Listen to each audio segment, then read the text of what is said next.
Hello and welcome to the October 14th, 2022 edition of Watching the Tape. September CPI came out this morning showing that prices were up 8.2% over last year's September. If you're keeping track like I am, that marks the 17th straight month of CPI being 5% or higher. So unless your wages have increased by 8.2% or more since last year's September, you are effectively taking a pay cut. But I may have some positive news for those of you out there who like a good bargain. Retailer inventories are quite elevated. Now, this chart comes to us courtesy of the U.S. Census Bureau, and it shows retailer inventories going back to January of 2000. And as with any good chart, it tells us a story.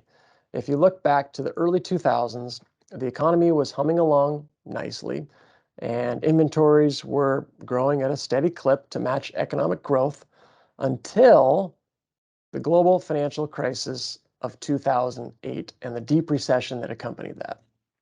Retailer inventories pulled back substantially during that recession, and I would look at that inventory reduction as being a response to the collapse in consumer demand.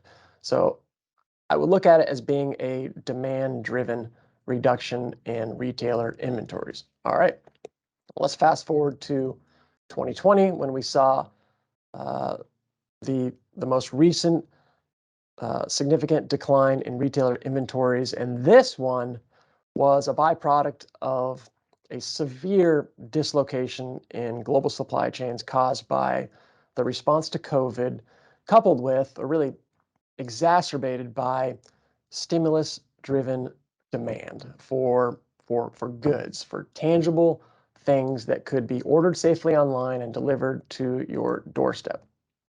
Consumers had cash, but couldn't spend it on leisure activities, travel, going to restaurants, and so they scratched that itch by going online and buying stuff.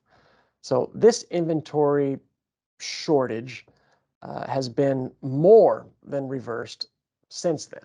As supply chains normalize, they're working again. Products are being delivered to retailers, sometimes a season late, so they're kind of piling up at retailers, but they're getting there, and these products are landing in a market that's different. Consumer buying patterns have shifted because not only can we spend money on leisure activities, going out, traveling, eating out, but the budgets are feeling the squeeze from inflation.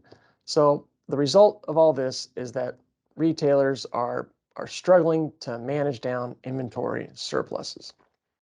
Products need to be cleared out. And we've been hearing about this for months now from the likes of Target and Walmart, but it just seems that it's getting worse before it gets better. And when I say worse, I mean worse for retailers.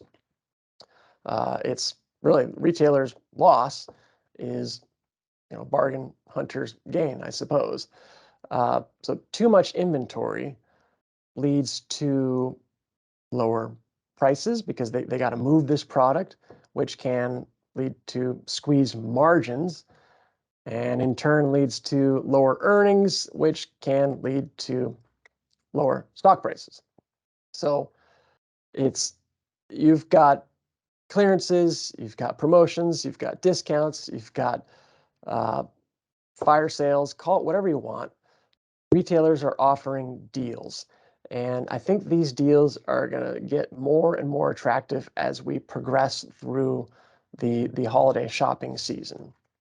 So the categories that seem to have the most overstocked positions include apparel and clothing,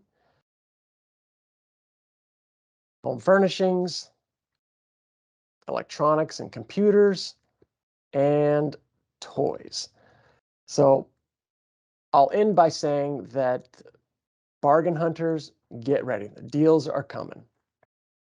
That's it for this week. We'll see you in 2 weeks.